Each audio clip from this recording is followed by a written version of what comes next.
Amen. Voici les propos de Jésus. Jésus nous parle au travers de tout ce qu'il vient de citer de la grande tribulation et de sa seconde venue vers la fin, après la grande tribulation, vers la fin, quand la détresse sera très très très puissante et que la période de la grande tribulation sera à son terme, il reviendra sur des nuées avec des trompettes, avec des anges, avec des trompettes retentissantes. Il rassemblera tous ses élus des quatre coins de la terre. La Bible dit, à cause de ces élus, cette période sera abrégée. Donc, parmi ceux qui vont rester, il y aura des élus de Dieu qui vont rester. Et à cause de eux, Dieu va abréger le temps de la grande tribulation pour venir aussi les sauver. Est-ce que tu es un élu? Ok, tu laisses. Moi, je ne te conseille pas. Demande à Dieu de t'enlever aussi. Et puis, lui, désenlever. Même si tu demandes à Dieu de t'enlever, il ne va pas t'enlever si ta vie n'est pas dans la sanctification. Au son de la première tempête. On doit à l'enlèvement ceux qui vivent des sainteté selon Dieu. Parce qu'il y a la sanctification selon Dieu, il y a la sanctification selon les hommes. Ah, vous ne savez pas là. Quelqu'un nous lit Psaume 108, verset 8. Vous allez comprendre qu'il y a la sanctification selon l'homme et la sanctification selon Dieu.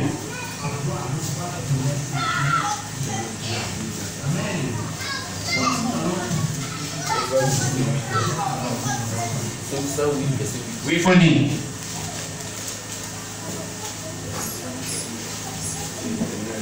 Oui, lis ma vie, il faut lire.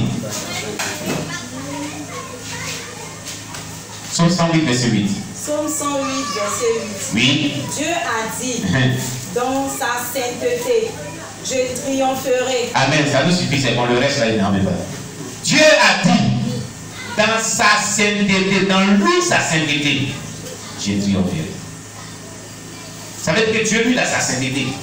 C'est lui, dans sa sainteté, que j'ai triomphé. Donc, si Dieu a sa sainteté, les hommes aussi ont leur sainteté. Ils ont leur manière de voir la sainteté. C'est pourquoi l'homme ne vit pas une vie qui est sainte selon Dieu. L'homme, il trie dans la Bible, il prend certains passages de la Bible, il la rend, il dit voilà comment il est construit ma vie de sainteté. L'autre côté de la Bible, on dit on travaille d'autres choses, ça ne m'intéresse pas. C'est trop dur. Il te fait pas ta sainteté. Tu n'es pas en effet la sainteté de Dieu. Donc ceux qui vont vivre la sainteté de Dieu, là, ce sont eux qui seront enlevés. Mais pas ceux qui vont vivre leur propre sainteté. La sainteté selon les humains, la sainteté selon la conception humaine. Eux, ils ne seront pas sauvés. Mais il y a la sainteté selon la conception de Dieu. C'est pour ça que ce texte dit, Dieu a dit, dans sa sainteté, je triompherai. La victoire nous est accordée dans la sainteté de Dieu. Seuls ceux qui ont une vie de sainteté selon Dieu triomphent de leurs adversaires, triomphent de la vie du péché, triomphent de tout ce qui s'oppose à la vie. Si vous n'avez pas triomphé contre les oppressions du diable, si vous n'avez pas triomphé contre les attaques du diable, si vous n'avez pas triomphé contre les yeux des ténèbres, c'est que vous ne vivez pas la sainteté selon Dieu. Répétez ce fait-là. Seule la sainteté selon Dieu nous accorde le triomphe de nos adversaires. Quelqu'un m'a compris. Quelqu'un m'a compris. Amen. Plusieurs échouent, plusieurs sont atteints, plusieurs ne triomphent pas parce qu'ils ne vivent pas la sainteté selon Dieu. Ils vivent leur propre sainteté et ils croient qu'ils sont dans la sanctification alors qu'ils ne sont pas dans la sanctification. C'est ce qui fait qu'ils ne sont pas victorieux, ils n'ont pas le triomphe. Alléluia. Donc ceux-là qui vivent la sainteté selon Dieu seront enlevés. C'est cela. Amen, amen. Amen. Le deuxième passage, il dit que je ne suis pas dans la grande tribulation aujourd'hui. C'est 1 Thessaloniciens, 22 Thessaloniciens qu'il avait dit. 1 Thessaloniciens 2, verset 3 à 8. Amen. 1 Thessaloniciens chapitre 2, verset 3 à 8. il est dit. Car notre prédication ne repose ni sur l'erreur, ni sur des motifs impurs, ni sur la fraude, mais selon que Dieu nous a jugés dignes de nous confier l'évangile, et si nous parlons non comme pour plaire à des hommes, mais pour plaire à Dieu, qui sont nos cœurs. Jamais, en effet, nous n'avons usé des paroles flatteuses. Comme vous le savez, jamais nous n'avons eu la cupidité pour mobile. Dieu en est témoin. Nous n'avons point cherché la gloire qui vient des hommes, ni de vous, ni des autres. Nous aurions pu nous produire avec autorité comme apôtres de Christ, mais nous avons été pleins de douceur au milieu de vous, de même qu'une nourrice prend un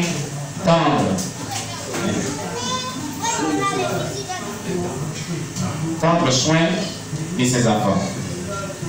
Nous aurions voulu, dans notre vive affection pour vous, non seulement vous donner l'évangile de Dieu, mais encore nos propres vies, tant vous nous étiez devenus chers.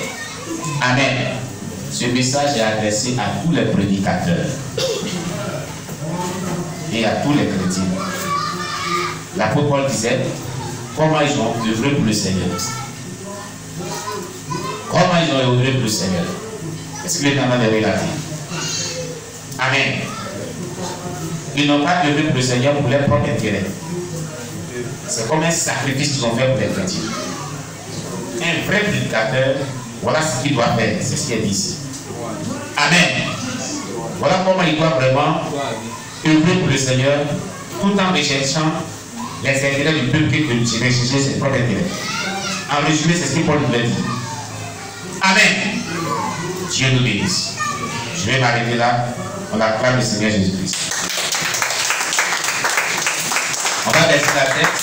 Nous allons prier pour la parole de Dieu pour ce matin, concernant la grande tribulation.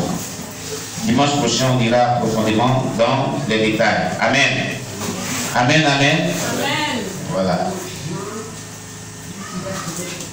Alléluia.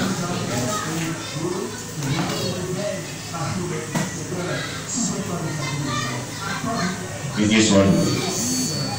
Seigneur, merci pour ta parole. De nous donner comprendre. Aide-nous à ne pas vraiment rater le premier enlèvement au son de la trompette. Aide-nous pour cela à vivre une vie de sanctification selon toi, une vie de sanctification, une vie de sainteté selon toi.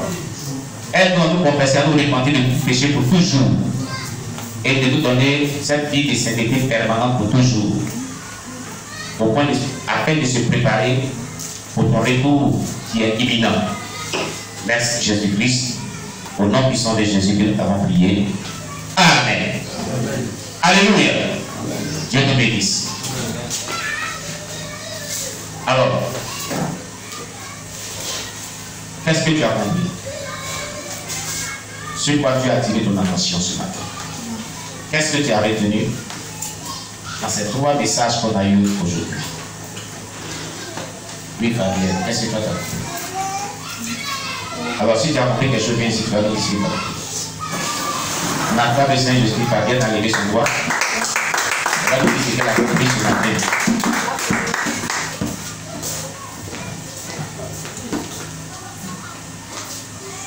Alléluia. Il faut venir ici, que les gens te voient.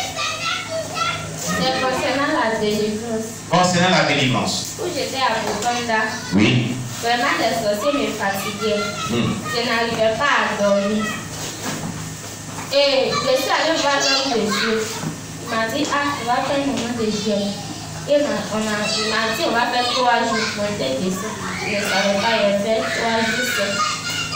Et samedi, il a fait 5 jours dedans. 3 jours, 4e jour.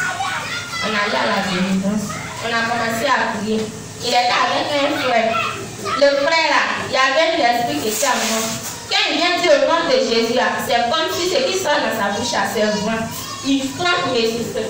Quand il il vient comme ça, il s'est couché, il ne peut plus bouger. Je ris. Il dit, ah, toi au moins, tu souvent sur moi. Mais quand le pasteur vient, le démon ne peut pas résister. C'est ça, le démon a commencé à crier. Je te connais. Qui suis moi? C'est toi qui viens me délivrer. Pourtant, toi et moi, on est la même chose. Dans ce qui concerne la délivrance, il faut bien te sanctifier d'abord. Si tu sais que tu n'as pas un esprit qui te fatigue, tu sais que tu es vraiment spirituel, il faut prier pour les gens. Mais si tu sais que tu n'es pas spirituel, ce n'est pas la peine de prier. Parce que le démon va te remettre. Moi, c'est ce que je voulais dire. Amen, amen, amen. On acclame le Seigneur Jésus-Christ.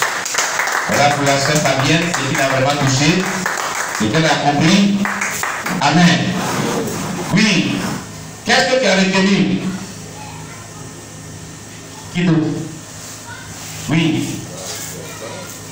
Bien. Ange. Qu'est-ce que tu as compris? La sœur Ange. Amen. Amen. Ce que j'ai compris, c'est quelque chose qui m'a marqué de la distraction en priant. Faut les regarder. Et toujours être disposé lorsqu'on prie. Parce que, au moins, comme tu l'as dit, papa, les 4 heures, parce que 3 heures, les anges descendent. Amen. Et pour toi, tu dors, ils vont te laisser. Hier, on était en train de prier. Et il y a ma soeur, il y a ma maman Fabienne. Elle était vraiment distraite. Elle dormait, nous a laissé la train de dormir. Et moi aussi, ce matin, il m'a pris que ma grand-mère prie, j'ai dit Amen, Amen. Et quand elle dit un jour tu dors, je dis non, maman, j'écoute. Même la prière qu'elle aussi dans la tête, j'oublie. Et puis elle dit tu ne répètes pas. Et puis quand je veux répéter, j'oublie tout. Elle répète, je sens peu dormir, je l'ai laissé dans ça, et comme ça, elle dormit aussi. Donc le matin, elle se réveillait avant nous, malgré qu'elle a dormi avant le soir. Elle se réveillait avant parce qu'elle a l'habitude de se réveiller à 4 heures. Amen. Et j'aimerais dire à tout le monde d'apprendre à se réveiller et à prier parce qu'on est disposé dans la prière de Dieu. Les anges viennent donner le bonheur. Amen. Que Dieu soit loué dans la grâce de Seigneur Jésus parce qu'elle a compris. Gloire à Jésus. Oui. Le frère Sébastien. Il va nous dire ce qu'il a retenu. Ce qu'il a compris dans les 3 messages de ce jour. Que Dieu nous bénisse. Amen. Concernant le premier message, Oui. Dieu a donné l'exemple de David. Il était dit dedans que David était un péché comme nous. David avait pris la femme d'Uri et a même tué Uri. Oui. Mais dans ce qu'il a fait, il a su se repentir. Il a su profiter de la grâce de Dieu. Donc, Dieu même faisait des éloges de David. Amen. Pour dire qu'il était l'homme selon son cœur. Pourquoi? Parce que David savait marcher avec Dieu. David savait se repentir devant Dieu. David savait louer Dieu et David savait s'adresser à Dieu dans la prière. Amen. Et c'est ce qui a fait de Dieu, et c'est ce qui a fait de David un homme qui a gagné tous les combats. Les plus difficiles, il n'a même pas eu d'ingratitude sur son corps jusqu'à ce que Dieu l'appelle. Donc, cela doit être notre modèle. Il y a aujourd'hui des chrétiens qui prennent tout le temps à passer des temps à bavarder pour ne rien dire, qui ne savent pas gérer leur temps.